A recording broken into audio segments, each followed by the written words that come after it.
meu querido irmão, minha querida irmã, que a paz do Senhor Jesus Cristo esteja sobre vossas cabeças, sobre vossos corações, nos acalmando, nos tranquilizando, que o final de semana seja de muita paz, muita tranquilidade, que não seja de loucurada, festa, balada.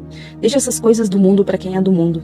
Acho que a gente que escolheu ser de Deus não precisa ficar intocado 24 horas na igreja, 48 horas do final de semana ajoelhado, fazendo jejum, com a Bíblia a nossos pés.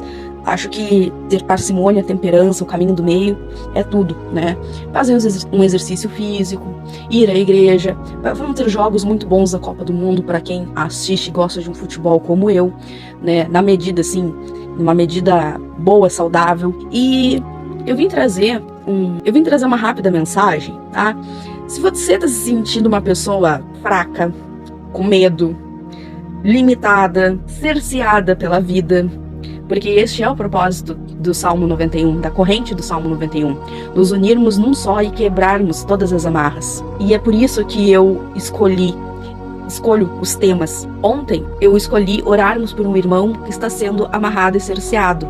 E é a sua dignidade, é o seu trabalho, né? Então é para isso que eu escolhi essa corrente do Salmo 91 e eu tô vendo ela transformar aos pouquinhos numa caminhada de formiguinha, mas estou sentindo a mudança na minha vida e eu gostaria também que houvesse transformações na vida de quem acompanha. Seja uma, duas pessoas, já vai fazer muita diferença para mim. Então, sabe que Deus, ele escolhe gente com medo, gente cheia de limites na mente, com as famosas crenças limitantes, que tem quase nada nas mãos, seja físico, né, monetário, ou seja espiritual, uma pessoa que está pobre espiritualmente. E é com essas histórias de pouca fé, de limites, medo, que ele muda as coisas.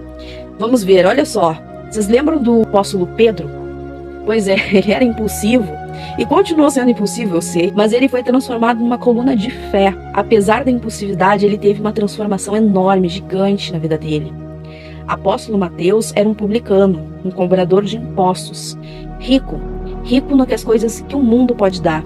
Ele largou tudo para, mesmo sendo rejeitado pelos outros apóstolos, ele se uniu a Cristo, não quis saber de mais nada e se tornou um dos autores dos evangelhos e um grande apóstolo. Esses nomes foram gerados ao pé de Jesus. São histórias como essa que Deus quer transformar. São histórias como a nossa que Deus quer transformar aos pés de Jesus. Só que para isso a gente tem que segui-lo. Aí me vem muito na cabeça aquela passagem de 1 Coríntios 1, 27 a 29, em que Deus escolheu o que o mundo considera loucura, fraqueza e desprezo, para confundir os sábios e os fortes. Vocês lembram quando o profeta Samuel foi ungir Davi como rei de Israel? Ele ainda era um menino, um pastor de ovelhas, que Saul já estava tomado por espíritos malignos, por ter usado de... eu não me lembro se ele já tinha feito uso de magia, acho que não, mas ele já estava bem desviado do caminho do Senhor, já estava com várias mulheres, etc e tal, já era assim, já tinha subido para a cabeça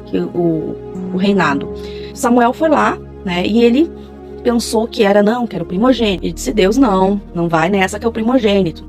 Aí veio o segundo, que era fortão. Não vai nessa. Mas eu não me lembro quantos filhos de Jessé eram, não sei se eram 4 ou 5. Fortões, grandes, que eram bem mais velhos que Davi, já lutavam no exército de Saul. Eu disse: mas não é nenhum deles. E daí Samuel olhou para o céu: mas Senhor, quem é? Ele assim: calma, Samuel, pergunta se ele tem mais um filho. O Senhor, Jessé, o senhor tem mais um filho? Sim, está pastoreando no campo, mas é um menino. Pois traga-o até mim. Quando entrou aquele menino, mirrado, com as mãos sujas de pasto de ovelha, fedendo a ovelha, ele entendeu e daí viu. Deus falou: pois este será o rei de Israel. E daí foi quando também disse: não deixe que as aparências lhe enganem. Ele tem a luz. Ele carrega a minha luz em seu coração, alguma coisa assim, eu não vou lembrar realmente. E eu estou, para variar, sem minha Bíblia por perto aqui. Foi quando foi ungido Davi. Então, assim, Deus, ele confunde as coisas, ele pega as coisas loucas, as coisas fracas, para confundir o mundo. Ele prepara as pessoas. E é naquela coisa que a gente menos põe fé, que às vezes pode sair ouro lá de dentro. E eu não tô falando ouro no sentido literal, mas pode, naquela coisinha ali que, aquilo ali vai ser nada, daqui a pouco sai um lindo diamante. Então não duvidem das pessoas, não duvidem de si mesmo. Às vezes a gente tem um diamante dentro da gente, um ouro dentro da gente, que só precisa ser lapidado, só precisa que a gente deixe que Deus lapide. se entregar, se prostrar aos pés de Deus. E para isso a gente precisa ter uma vida regrada, a gente precisa ouvir palavras, coisas boas, ver programas que nos agreguem, não se entupir desses jornais, Balanço Geral e essas coisas, Brasil Urgente, que só tem tragédia, ouvir música que nos agreguem, que elevem nosso padrão vibratório, né? Ouvir hinos, ouvir música clássica. Gente, esquece funk, tá? Esquece funk, por favor. A época do funk melody, do funk legal passou. Ficou há 20 anos atrás. Então, assim, ó, esquece. Vocês imaginem a vida que vocês querem ter. Escutem e ajam com a vida que vocês querem ter. Sintam no coração o que vocês querem ter. E ajam conforme o coração de Deus, conforme a sua ética e a sua moral. O que é certo e o que é errado pra você. Isso agradaria a Deus? Eu vou deitar a minha cabeça no travesseiro e vou dormir bem se eu fizer tal coisa? Pensem assim. Pensem assim, meus irmãos. E agora, pausem o vídeo, peguem um copo com água, mas antes de pausarem o vídeo, deixem aquele like pra mim, por favor, né, em troca dessa oração, né, dessa nossa amizade que a gente tá criando. Hype o vídeo se puder, é de graça. Se não for inscrito no canal, por favor, né, você tá perdendo tempo aí, aqui que você tá marcando bandeira. E agora, sim, se inscreveu, hypou o vídeo, deu like, fez essas 3 coisas, agora pode pausar o vídeo, pega aquele copo com água pra gente orar o Salmo 91. Aquele que habita no esconderijo do Altíssimo, à sombra do Onipotente descansará. Dirá do Senhor: Ele é meu Deus, o meu refúgio, a minha fortaleza, e nele confiarei. Porque ele te livrará do laço do passarinheiro e da peste perniciosa. Ele te cobrirá com suas penas e debaixo de suas asas estarás seguro. A sua verdade será o teu escudo e a tua defesa. Não terás medo do terror da noite, nem da seta que te voa de dia, nem da peste que te anda na escuridão, nem da mortandade que te assola ao meio-dia. 1000 cairão ao teu lado, 10.000 à tua direita, mas tu não serás atingido. Somente com os teus olhos contemplarás e verás a recompensa dos ímpios, porque o Senhor é o teu refúgio, o Altíssimo, a tua habitação.